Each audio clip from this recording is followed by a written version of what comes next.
Hello, this is Vlad and a new author's story from my channel Amazing Stories. Olga's career developed rapidly. Having got a job as a senior specialist right after university, she moved up the career ladder quite quickly. And when her age was approaching trip, she became CEO. She met Anton almost immediately after graduating from university.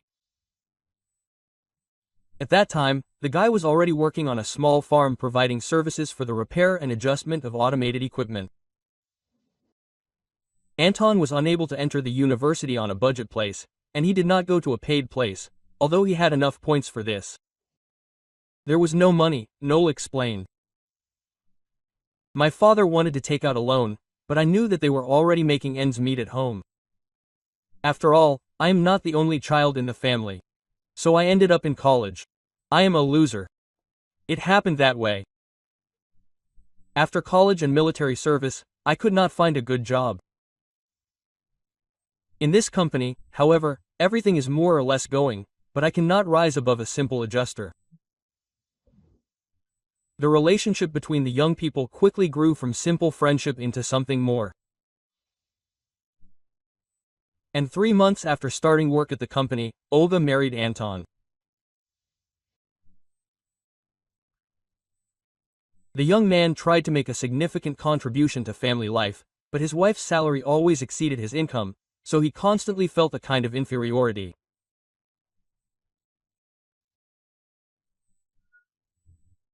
Olga understood his condition well and, wanting to help him, hired experienced tutors who prepared him for entering the correspondence department of the university. After passing the first session, her husband's mood began to change. He believed in himself, and this allowed him to successfully graduate from the university. The next success was the position of a leading engineer at the same farm. And then, a few years later, it turned out that Anton died in a mountain river. The reason for this was an accident, but some evil tongues suspected Olga of what happened. According to them, she, the general director, was simply tired of her loser husband, and she, of course, did not somehow get rid of him herself. At the same time, she ensured that the deceased could not be found. Of course, Olga knew about these conversations, so she scrupulously followed the search operation for her husband. Together with the rescuers, she went to the mountain river, where Anton loved to go fishing. The last time he went on such a trip alone. On one of the tourist buses, he rented a raft with an outboard motor and, having said where exactly he was going, went downstream. Did not return to the tourist center by the appointed time. Over the past few days, several groups of water tourists floated down the river on catamarans and rafts, starting from this tourist center and from those located upstream. They said that they saw a tent on the bank and an inflatable vodka there, intended for mountain rivers, and half pulled out onto a gentle bank. When they arrived at the rescuer's place, they found fishing equipment and things in the tent and next to it, including a brightly colored life jacket.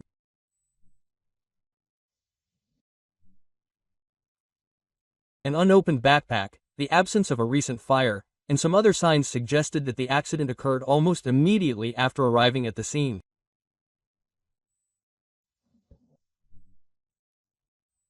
Anton probably went to the raft to lift the outboard motor, fearing that its propeller could be damaged on a rock, and could accidentally fall into the water. The man obviously could not cope with the rapid current that caught him. It was in this place that the water literally rushed past a small bay, where the boat was moored. And 150 meters below, the rapids began, which the athletes always passed near the opposite bank. Having descended on their large raft, the rescuers saw something bright on one of the rocks protruding from the water. This bright thing turned out to be a cap, which, as Olga said, her husband always took with him. A large dark stain was visible on the cap. Later, an examination showed that it was blood. Assessing what happened, rescuers and police assumed that the man who fell from the boat was caught by the current. He could not get to the shore, because it took him less than half a minute to reach the rapids, and here he could hit his head on a stone, as a result of which he lost consciousness. How far the river could carry him, it was unknown. But he could not lose consciousness. Olya tried not to lose hope. Anton swims very well. I was here with him several times, and he explained to me in detail how to behave in a mountain river. We understand you and sincerely sympathize, said the senior rescuer. All the details point to a tragedy. At present, the search for your husband is underway downstream. As soon as the situation becomes clear, you will be informed. Unfortunately, you should prepare for the worst. It is unrealistic to survive after such a blow to the head and loss of consciousness. After all, there are still several more stones protruding from the water, and then there will be a new rapid. Returning home, Olya called her mother-in-law. That's all. Nadezhda Vasilyevna was silent for a while, and then literally whispered, "We need to bury Antosha, bury what is left of him.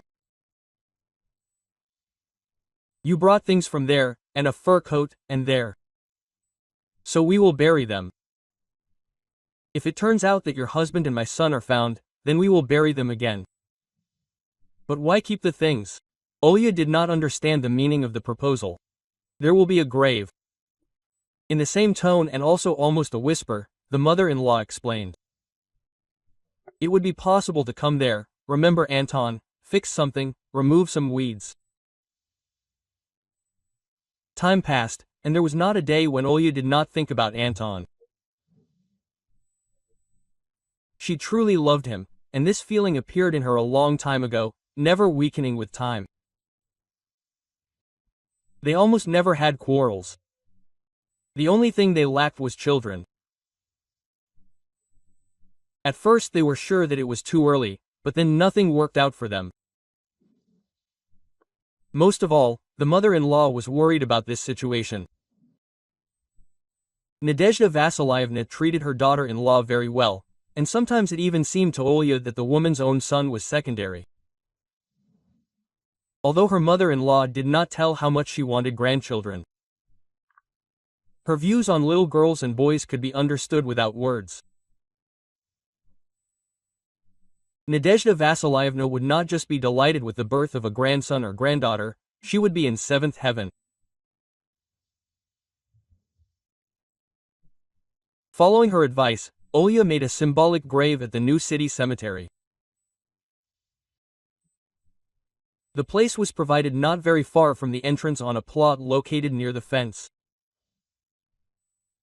Immediately behind it there was a gentle slope, at the end of which a young birch grove grew.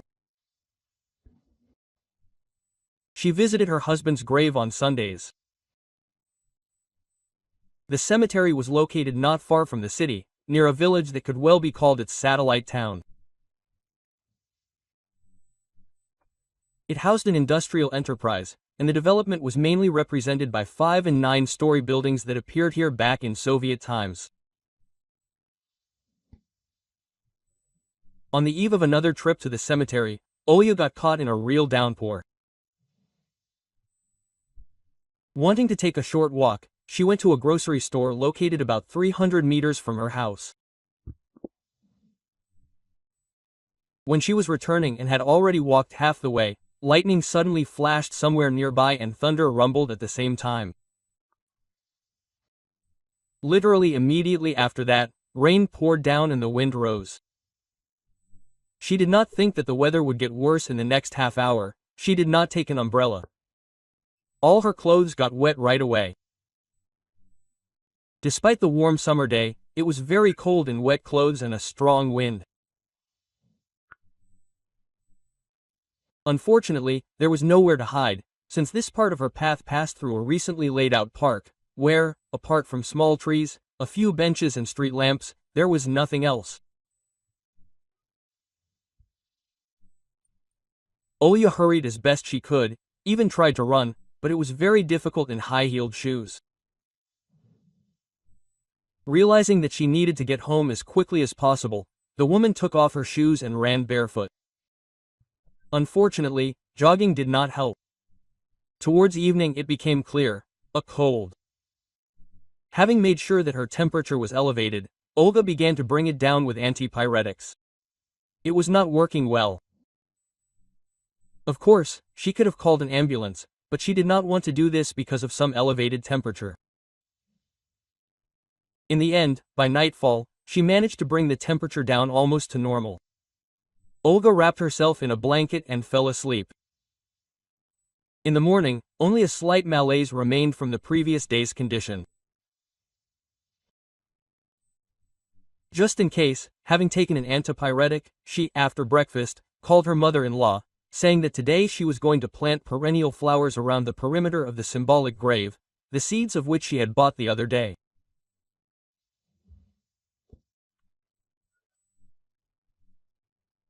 Having left the car in the parking lot in front of the cemetery gates, Olya felt that she was starting to give in again, as yesterday evening she first headed along the central path, then turned left and soon reached the right place.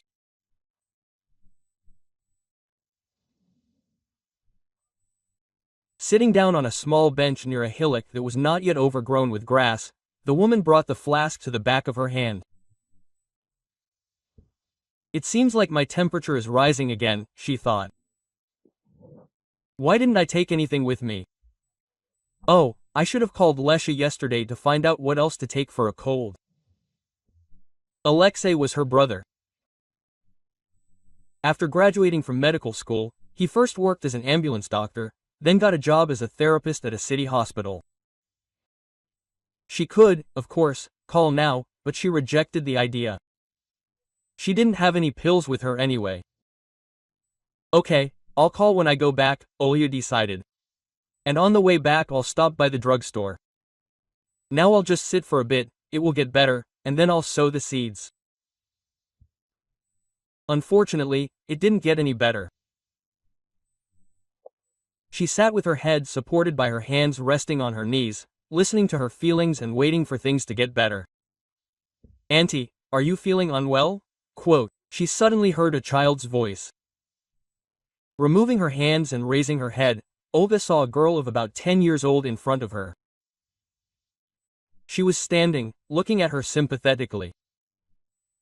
Kindness and calm were visible in her eyes. You are sick, right? The little girl asked again. You need to do something here, but you can't because of weakness. Let me help. Who are you? Olya asked, surprised.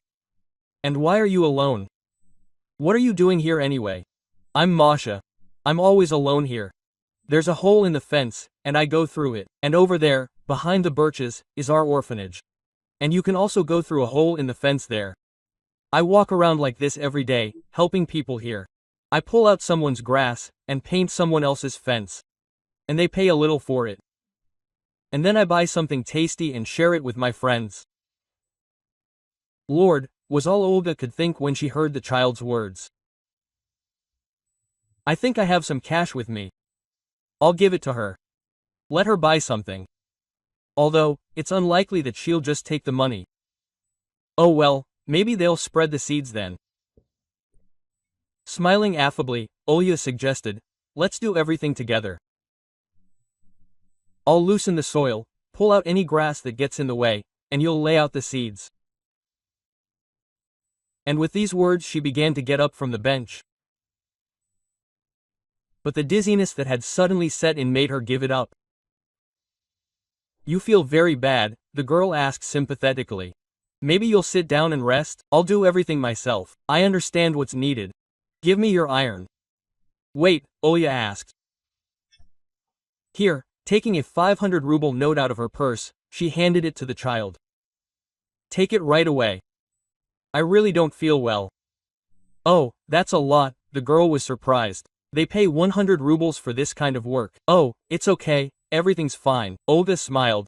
This is my advance payment to you. And next time I'll bring paint and a brush, and you can paint this bench. Agreed? Okay, the girl agreed and got to work. Sitting on bench, Olga watched the little girl quickly tearing grass and loosening the soil. She was doing everything well, and it seemed that Masha was doing something she was used to. While trying to do the job so that the result would be pleasing. While admiring the work, Olga simultaneously felt ashamed. After all, she couldn't clean her husband's grave because of some ordinary cold. Moreover, she was getting worse. Olga felt so weak that she just wanted to lie down on this small bench.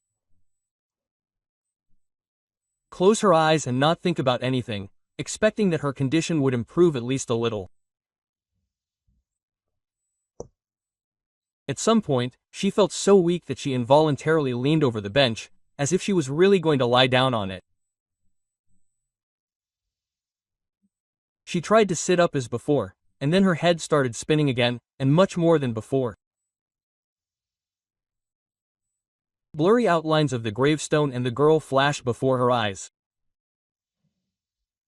Olga lost consciousness. How much time had she spent in this state? I didn't know. I only woke up in the ambulance. As the nurse who was nearby said, the cemetery caretaker called the doctors after hearing about what had happened from Masha. Probably, the girl, busy with work, saw what had happened to her and knew that in such cases, doctors were called. The caretaker had known Masha for a long time. In the past, he worked as a teacher in an orphanage, and when he retired, he did not want to sit idly by. First, he got a job as a guard, and a little later as a caretaker. The first time he met the little girl in the cemetery, he did not make a fuss, but simply talked to her, winning her over. Masha admitted that she was from the orphanage. It turned out that the orphanage management learned about the girl's regular escapes and that each time she did, she managed to earn a little money. After all, Masha shared the sweets she bought with her friends. The caretakers were unable to catch the little girl at the moment she ran away. That's why they decided after her disappearance to go to the cemetery to explain to her and those who accept her services that this cannot be done.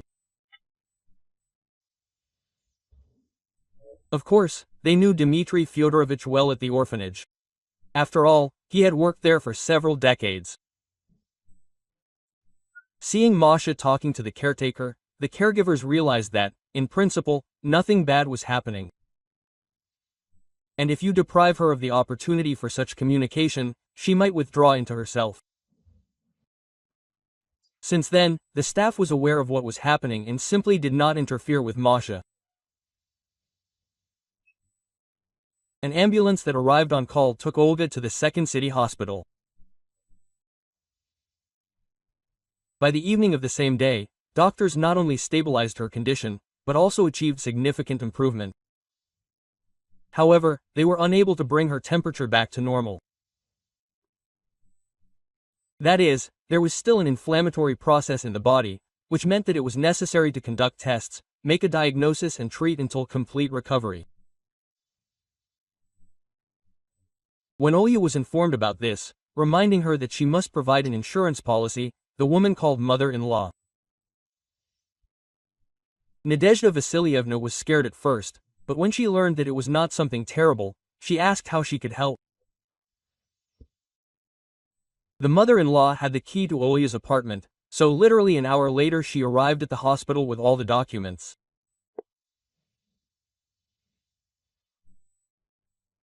The tests were taken the next morning, and then after the rounds, the attending physician invited her to the doctor's office. A man of about 10 years old or a little older, who introduced himself as Stanislav Pavlovich, first of all asked Olga not to panic. since we were talking about the first signs, and in fact everything could turn out to be completely different. I will say something that can be discussed today. Forgive me, but I simply have to do this. The fact is that your test showed that we are not talking about a simple cold. It is quite possible that the disease is associated with oncology. Just take this calmly. If the suspicion is justified, at this stage the treatment will give a good result. But still, you should not calm down. I would advise you to put your affairs aside for a while and think about your health. Later I will give recommendations that help in such cases. The conversation with the doctor really scared Olga. She had never been afraid of anything, she had always felt healthy. And since little remained of her cold condition thanks to the treatment, the woman decided to leave the hospital and continue treatment at home, having bought all the necessary medications. At her request, they issued an extract, having received a corresponding receipt from her. After leaving the clinic, she first called a taxi and went to the cemetery parking lot, and after taking her car, she returned home, stopping at a pharmacy on the way to buy the necessary medications.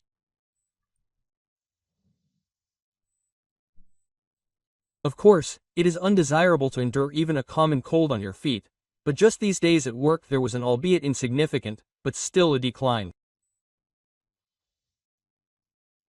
And also, as she was told, there were signs that moles had become active in the office again. The CEO knew that there were people working for competitors among the employees, but he had not yet been able to identify them. The next day, having solved the most significant problems, Olya decided to leave the office for a couple of hours to her deputy, so that she could go to the cemetery herself. She really wanted to meet Masha, who had helped her so much, to thank her. She saw the girl almost immediately upon entering the cemetery. She was sitting on a bench under a canopy with some man. It turned out to be the cemetery caretaker. They were talking about something, and, apparently, the conversation was interesting to both. Dmitry Fyodorovich realized that Olya had come specifically to talk to the girl, which meant that it would be better if they were alone. Therefore, referring to some business and apologizing, the man left. Quote, "Don't get me wrong," Masha began right away. "I did everything when I took you away soon. I pulled out the grass, loosened the soil, and sowed the seeds. If I had paint and a brush, I would have painted that bench too." "Thank you, my dear," Olga thanked, feeling tears welling up in her eyes. "I knew you would do everything. I realized back then that I could rely on you. And we'll paint the bench some other time. But that's not all. I wanted to talk. That's not why I came. You helped me that time. How can only a very good person help? You can't even imagine how grateful I am to you. I know that if I try to give you money, you'll most likely refuse."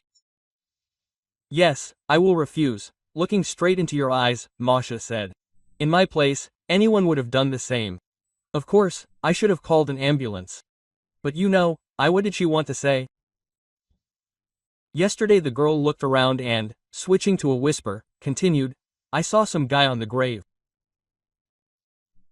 He was wearing a hood, but I still saw him. He looks like the one on the cross in the photo." Hearing this, Olga felt uneasy. She even shuddered with fear. The thought that appeared from somewhere that her husband had actually managed to survive there, on the mountain river, made her shudder. What should I do, huh? Questions feverishly swirled in her head. Stay, wait, or, what if he doesn't come? Maybe tomorrow? And what if he doesn't come tomorrow either? Something needs to be done. She couldn't think of anything, but a way out of the situation seemed to appear out of nowhere. "Masha, come with me for a minute. Having opened the car, Olga invited the girl to sit down. Look, this is a video camera. Taking a small video recorder out of the glove compartment, she showed it to Masha. Take it. Do you see the button? When a person in a hood appears at the grave, point the camera at him and press it. Hold the camera like this for a few minutes, and then press this button again. Quote. Okay, the little girl agreed. I know a little bit how to handle all this. We are taught how to work on computers and how to use modern phones, and this turns out to be even easier. Excuse me, the cemetery caretaker turned to Olga when they returned to the bench. As I understand it, you and Mashenka have some secrets, but this can't be connected with some kind of bad history. She is just a child, although she tries to be independent. Oh, come on? Olga smiled in response. To talk about harming the girl? We just had a little secret conversation. I asked her to help me, and now I want to turn to you with the same request. Masha does not have a phone, but you probably have one. Please write down my number.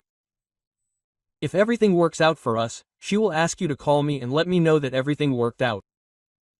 Can you? Okay, I will help, Dmitry Fyodorovich smiled. After saying goodbye, she went to the office. However, her health began to deteriorate. And asking her deputy to continue the work she had started, Olga went home. After taking her medicine, she initially wanted to make herself dinner, but then decided to just lie down and try to fall asleep, knowing that she should feel better in the morning. She could not fall asleep. She lay in bed for at least 3 hours, trying not to think about anything serious, but no tricks helped her. Sleep did not come. In the end, Olga got out of bed, started to do something and returned to bed.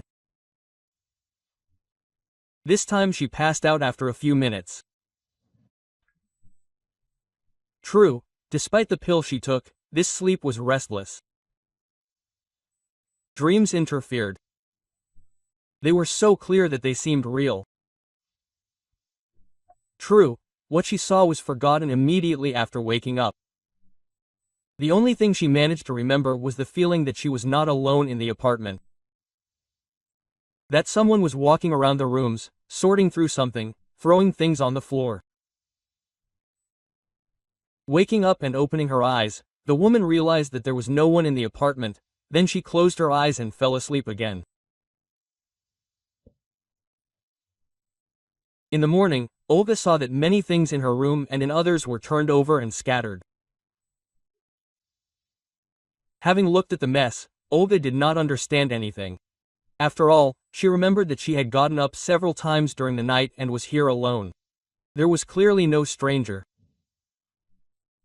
The only source of the disorder could be herself. Quote. After all, it could be, she thought, that my temperature had risen sharply, the sleeping pill had not yet taken effect, and I, like a sleepwalker, turned things around in the apartment. Fearing that her condition would worsen again, Olga decided not to go to the office at least until lunchtime today. Having called her deputy and warned him about this, she calmly had breakfast. True, she had no appetite, but she knew that it was better not to go hungry when she was sick. Then Olga decided to lie down a little longer, hoping that rest would help her recover. Less than an hour later, she received a call. The number was unfamiliar. Quote, maybe the caretaker? She thought, answering the call. It was indeed Dmitry Fyodorovich calling. Masha asked to tell him that everything was fine, everything worked out. Hearing this, Olga, forgetting about her condition, quickly got dressed and, having locked the apartment, went to the cemetery. She found the girl on the same bench with the caretaker. I won't disturb you, keep your secrets, he got up, leaving. That guy in the hood came again, Masha whispered. And again at the same time I looked at him and realized that he really did look like the photo. Olga turned on the recording. Although the image was small due to the size of the monitor, all the necessary details were visible well. The little girl really knew how to handle technology. Although yesterday during the conversation she forgot to explain how to zoom in on what you are filming. Masha guessed herself, and therefore the image of the man's head occupied a significant part of the frame. Having watched the video twice, Olga came to the conclusion that the stranger really did look like her husband. But was it really Anton? If he really went out, then why didn't he let anyone know about himself? And if this person just looks like him, then who is he and why does he come to the grave? Olga tried to find answers to these questions, but nothing worked. Quote, Masha, she addressed, you helped me a lot. You not only shot the video I asked for, but also did the work. So I just have to pay you for it. So much, the little girl was surprised, seeing the 1,000-ruble note. But I've only been here for 2 minutes. Mashenka, Olya said affectionately, for the help you gave me, you should have paid several times more. Moreover, you were waiting for him. And in general, remember, sometimes 1 second can solve all the problems. Olya spent the afternoon in the office. Probably, due to the medications she took and a long rest, her condition was improving significantly. The employees knew about her illness and demonstrated very high activity, showing that they were trying. Having warned the deputy that tomorrow, due to illness, she would also come to the office only after lunch, Olga headed home. And in the morning, half an hour before the stranger in the hood appeared, Olga was already close to the grave, having settled down behind a small fir tree, probably planted by relatives of someone buried nearby. The man in the hood appeared as if from nowhere. He approached Anton's grave, sat down on the bench where Olga had sat a few days ago. Because of the hood, she could not see his face completely, but his profile really did resemble her husband. She was only about 9 steps away from the bench. And jumping out from behind the fir tree, Olga ran this short distance, pulling the hood off the man. Confused, he looked at the disturber of his peace, and she looked at him.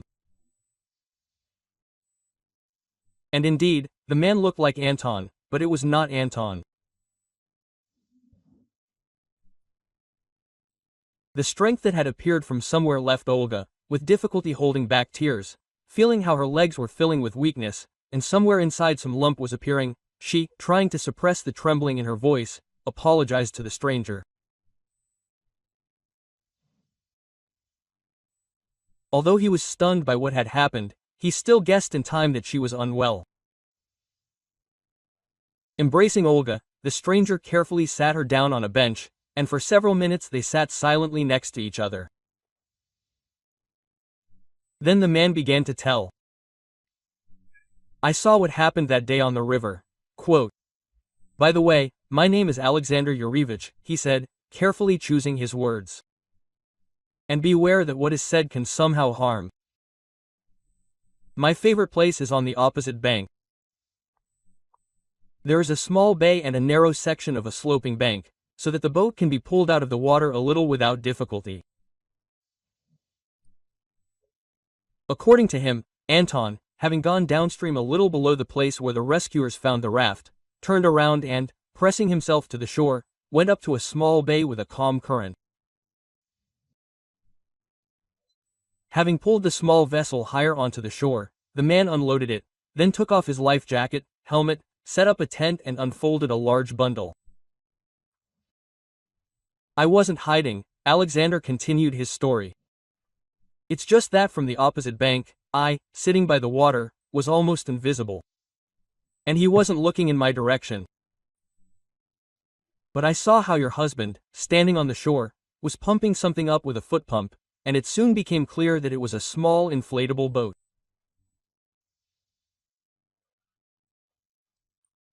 Listening to the story, Olga seemed to see with her inner vision that Anton put on a life jacket and a plastic helmet taken from a black bag, leaving the same ones on the shore.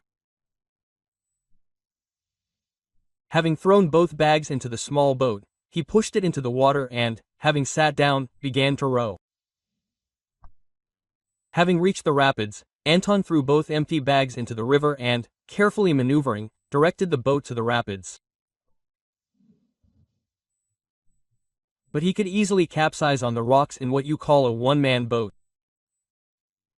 Looking at the man, she asked doubtfully, "I saw what kind of waves there were. Or is that not so?"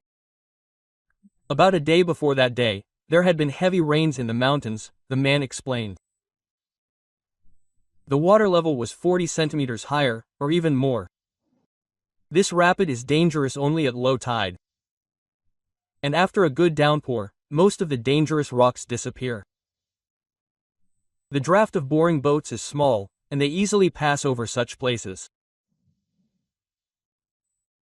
The stranger told how, sailing past a rock sticking out of the water, Anton threw something at it. This something, as Olga guessed, was his cap. Quote, "What about the blood?" she asked, unable to bear it. There was blood on the cap, and the analysis showed that it was human blood. Quote, "I don't know, I didn't even see what he was throwing," the man shrugged. "Although, it seems to me, you can make some kind of wound and stain your cap with blood." "Perhaps you are right," she agreed. So what happened next? Almost immediately after the rapids, the current slows down. This is especially noticeable during high water. You were there and probably saw that the river turns slightly to the left. Well, that is, the current presses against the right bank. The small boat with that man was already carried to the right. And then he tried, leaning on the oars. I rose a little to see how it would all end. And 150 meters below the vice, the small boat approached the shore. The man jumped out, then bent over his boat and, as I understood, let the air out of it. And when it was all over, he pushed away from the shore what used to be a boat. And then headed towards some woman. All this time she was standing on the bank a little higher, and together they climbed up the rocks. And then I heard the sound of a car engine. After listening, Olya realized that her husband had staged his own death for some unknown purpose. And judging by his actions, he had prepared for this thoroughly, had foreseen all the details. He had not taken into account only one thing, that a person who happened to be nearby would become a witness. She also understood that the staging was connected with some woman. "No, I will not go to the police." Alexander Yurievich refused the offer to testify at the trace. "To be honest, I had problems with the law in the past. Well, more precisely, not with me, but with the company where I worked. The employees who committed violations pinned their sins on me, and everything was done in such a way that I could not get out of the situation, so I served several years. Since then, I have been making ends meet with odd jobs.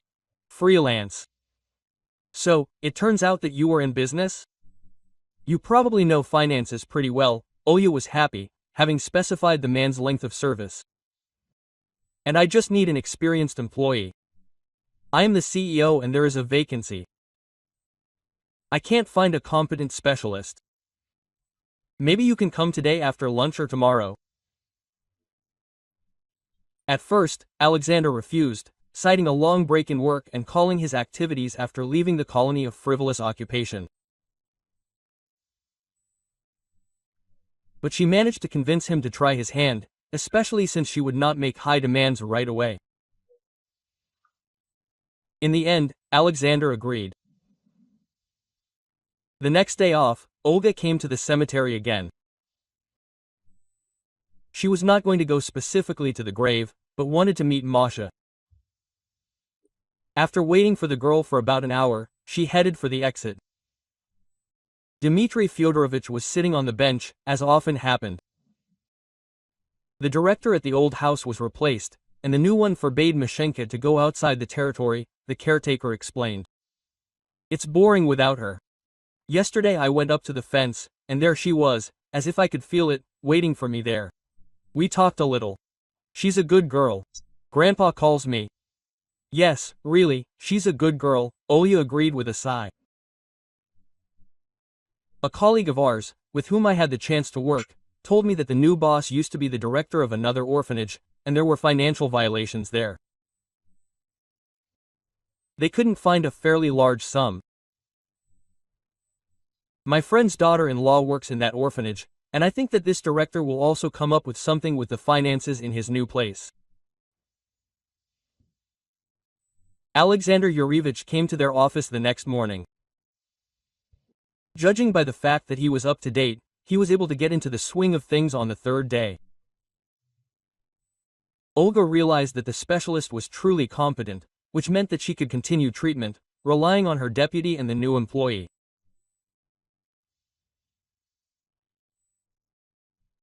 At the end of the week, Alexander called her and said that he had managed to identify 2 moles at once, who were leaking confidential information to competitors. Olya, drop everything, went to the office and suggested that these employees resign of their own accord. The company's work began to improve before her eyes.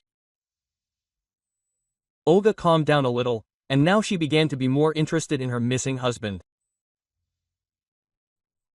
Since some woman figured in the story, it is quite possible that Anton simply betrayed her and decided to leave her for another. At the same time, Olya was surprised. Well, couldn't this have been done the normal way? Meanwhile, her health was also gradually improving. She was undergoing treatment at the hospital, a referral to which she received at the clinic. Only now she was treated not as an inpatient, but as an outpatient. At the same time, she visited the hospital every day. Arriving once again and entering the procedure room, Olga heard from the nurse that this morning after the rounds, a medical council was convened on her behalf. This news scared Olga. After all, doctors only do this in extreme cases. Just in case, she asked the nurse if it was possible to meet with her attending physician. Quote, "Yes, you can," the girl answered. "He is on duty today. Stanislav Pavlovich should be in the staff room. Just take your time.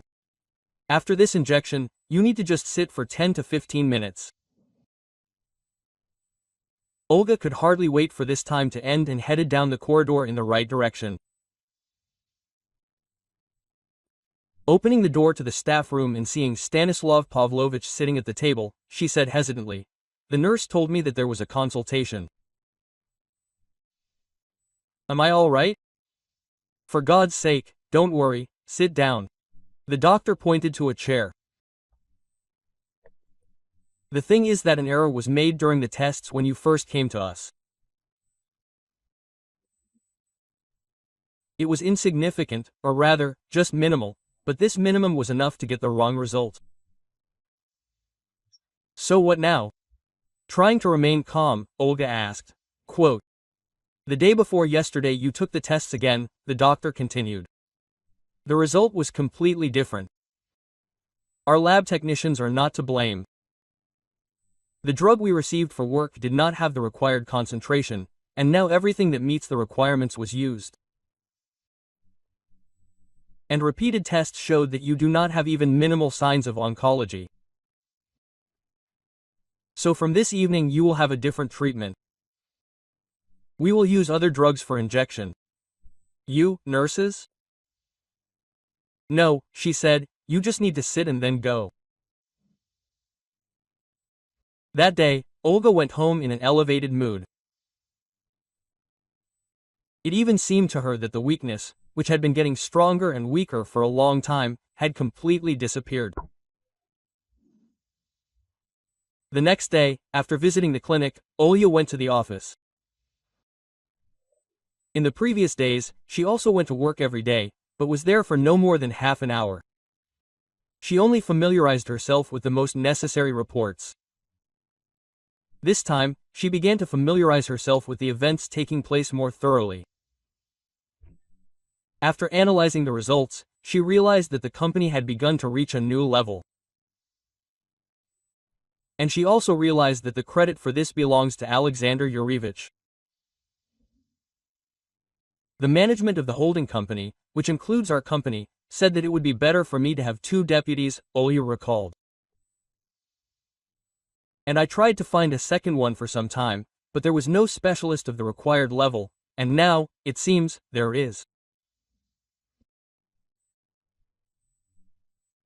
Having heard about the offer of a new position, that is, a serious promotion, the man, without a second thought, refused it, and as a reason cited too short a period of work, due to which he had not yet had time to learn all the intricacies. Quote, "You should think about it," suggested OLG. "I've been thinking about this for a long time, but it never worked out. You are a competent, experienced specialist, I have confidence in you." Talking to Alexander, she did not pay attention to the open door of her office. And as a result, her offer became known in the office. As usually happens, not everyone wanted to work with full dedication. Some, due to the friendly atmosphere in the office, sometimes used working hours for personal purposes. As a result, the company simply could not work at full capacity. Alexander Yurevich, having become familiar with the intricacies of the work, began to suppress the misconduct of the employees, and assuming that having become a deputy, he would be much more effective in achieving efficiency.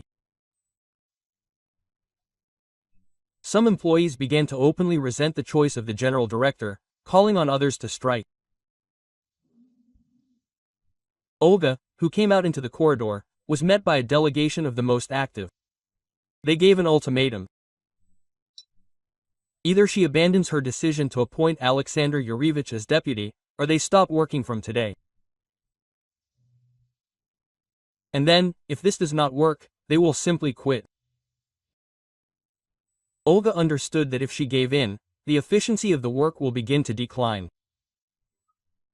And there may come a time when competitors will take over part of the lower ones, which means there was no way to retreat. "Alexander Yurevich will be appointed my second deputy from tomorrow," she declared in an icy tone. "As for your threats, you have no reason for a legal strike. Therefore, we will be talking about absenteeism. But I do not want to use such a method. It is enough to simply write an order about your refusal to work and I will not pay wages." Several of the most active, who persuaded the other specialists, probably deciding to intimidate her even more, began to submit applications for dismissal within half an hour. At the same time, someone wrote on vacation with subsequent dismissal, and someone, who had already used it, without working it off. Olga was not going to give in. The application was signed by everyone who wanted, and they received the calculation by the end of the day. And the next day several vacancies appeared in the office. Alexander Yurevich felt uncomfortable. After all, Olga lost several employees at once, but she assured him that there would be no particular difficulties, and in a few days the company would accept new ones. Olga did not forget about her treatment. Now, after an accurate diagnosis, she was getting better every day. Having chosen a time, she decided to go to the cemetery again and talk to the caretaker. Dmitry Fyodorovich, hearing that Olga wanted to adopt Masha, almost burst into tears. He said that, of course, it would be better for the girl. She would have more opportunities. The orphanage responded positively to Olga's wish, but immediately reported that another family already wanted to take Masha, and that these applicants simply had a hitch with one document. Just then the door opened and a couple entered the room. Quote, Anton, flashed through Olga's mind. The man who entered really was her husband. True, he was wearing dark glasses. And, as she realized, a wig, but he could not deceive his wife with such a disguise. Quote, Who is with him? Olga asked herself and answered it herself. It seems that the one who was waiting for him on the riverbank is his mistress. And what should I do? No, I probably shouldn't show that I recognized him. While the newcomers sat down at a table standing at a distance and sorted out papers, Olga whispered to the director of the orphanage to call the police. Quote, "This man must be detained," she added, glancing at her husband. The director refused to call, but simply suggested that Anton take his time, as a number of clarifications would need to be made. Olga decided to call herself. Of course, she did not do this in the presence of her husband and mistress. She left the office. Sitting with his back to the director and wife, Anton only pretended to be carefully studying the papers with his mistress. In fact, he was trying to develop a plan of action. The man guessed that Olga had recognized him, but she just didn't show it. As for the director's suggestion to take his time, it came after he had whispered something to his wife.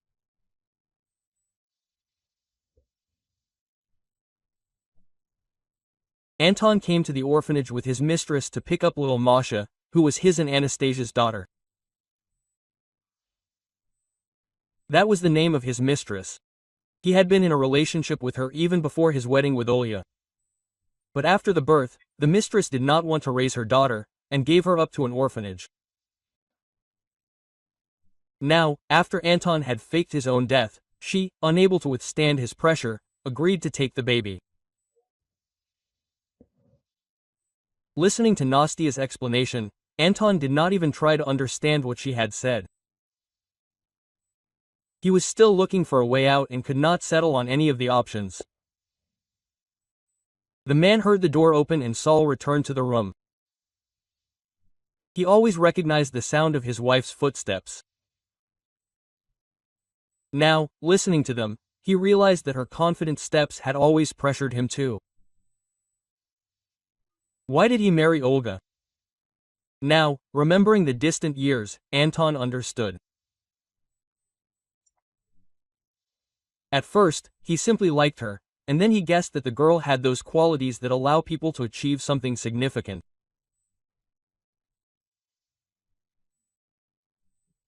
And this means that he, a loser, will have the opportunity to live better than others when marrying her, without bothering himself with any worries. That is why he left Nastia, who was already pregnant. Moreover, he was not even interested in her life.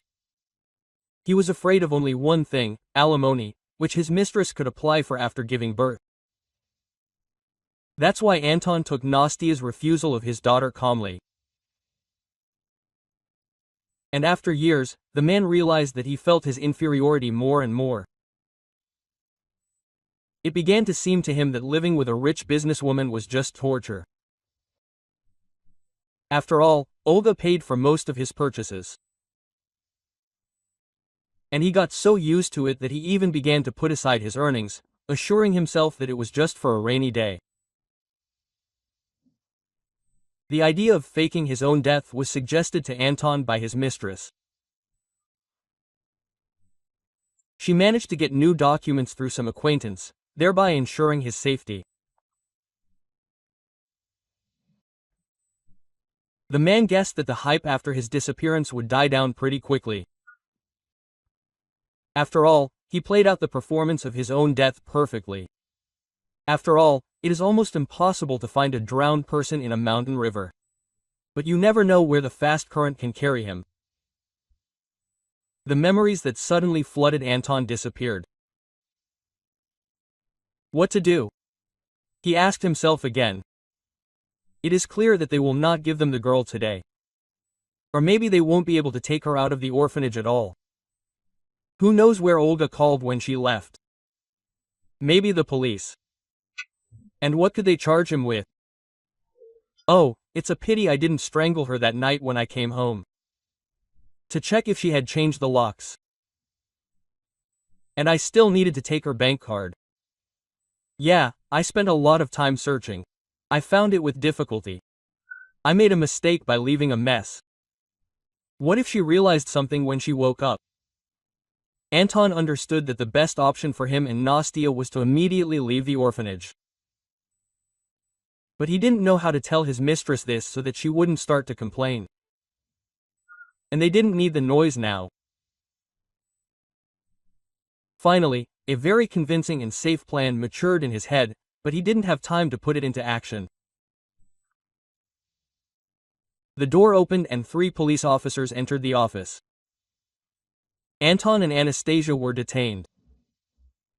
While the law enforcement officers were drawing up the documents, the door opened again. Yes, I saw how this man faked his death on the river. Alexander Yurievich began to testify. No, I am not mistaken. This is exactly the man. For some reason, the man, without looking at the police officers, told everything that happened on the river that day, and for some reason he was looking only at Olya at that time. She also did not take her eyes off Alexander. It seemed to her that all these days after they met, and even all the past years, they did not just live on their own, but were looking for each other. Finally, the police completed all the paperwork. Anton and Nastia were taken away. Olga, Alexander and the director of the orphanage remained in the office. Quote, "Well, are we going to stand like this?" the director asked, turning to the visitors. "Have you brought the documents? Are you going to take the girl?" he asked. Olya, he suddenly turned to her. "Alexander. We are with you, you marry me." "Yeah," she answered. "Oh, Masha, remember, I told you?" "I remember," Alexander smiled. "It was she who introduced us. If it weren't for her observation, we would have gone our separate ways." "So, I understand everything," the director intervened in the conversation, "and now I should shout bitterly, but, somehow there is no time for this. In general, are you taking Masha today or not? I have business approaching lunch break." "Well, are you silent?" "Of course, we are taking her," Alexander smiled. "Masha will be our daughter, and we will do everything for her." And so it all happened. And a month later they had a beautiful wedding, the guest of honor at which, of course, was Dmitry Fyodorovich.